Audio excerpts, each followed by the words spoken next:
The SMK heavy tank may not be unfamiliar to military enthusiasts. It was developed by the Soviet Union in the late 1930s to replace the previous T-35 multi-turret heavy tank.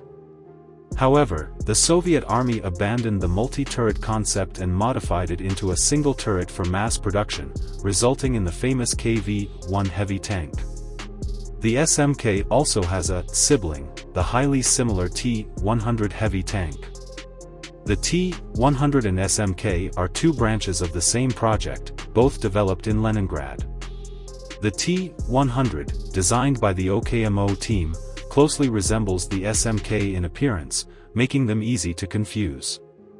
The combat weight of the T-100 heavy tank is 58 tons, with the driver positioned in the center of the front of the hull, followed by two main turrets arranged in a stepped layout, and finally the power compartment.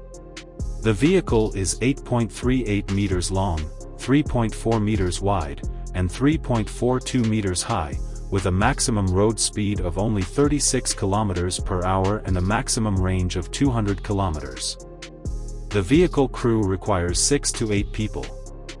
One of the distinguishing features of the T-100 is the shape of the power compartment, which is different from the SMK. The SMK has a flat deck above the compartment, while the T-100 has a sloping shape towards the rear of the vehicle. Inside is a V12 liquid-cooled engine with an output of 800 horsepower, originally designed as an aircraft engine, providing strong power. Another noticeable difference is the suspension system, with the T-100 having 8 pairs of torsion bar suspension road wheels with rubber coating and a larger overall size, along with 5 pairs of smaller track support rollers, while the SMK has 4 pairs of support rollers. Both tanks have a stepped turret layout, with the front turret of both tanks housing a 45mm gun. The rear turret of the T-100 is mounted on a larger secondary platform and is equipped with an L11 76.2mm gun, differing from the SMK, which has a prominent rear turret with a rear-firing machine gun.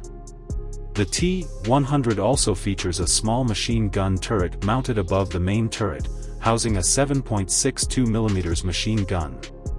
The front turret cannot achieve 360 degrees rotational firing due to obstruction from the rear, while the rear turret, positioned higher, has no obstruction and can fire in all directions. Based on combat experience in Spain, the Soviet Union found the armor of the T-35 heavy tank to be too thin, with the thickest part of the frontal armor only 30mm, insufficient to withstand hits from dedicated anti-tank guns. Therefore, the T-100 emphasizes heavy armor, with the original design requiring the tank to withstand 37mm or 45mm armor-piercing shells from any direction and distance. The final design increased the thickness of the frontal, side, and rear armor of the hull and turret to 60mm, with the top and bottom armor thickness ranging from 20 to 30mm, which was considerable by pre-World War II standards.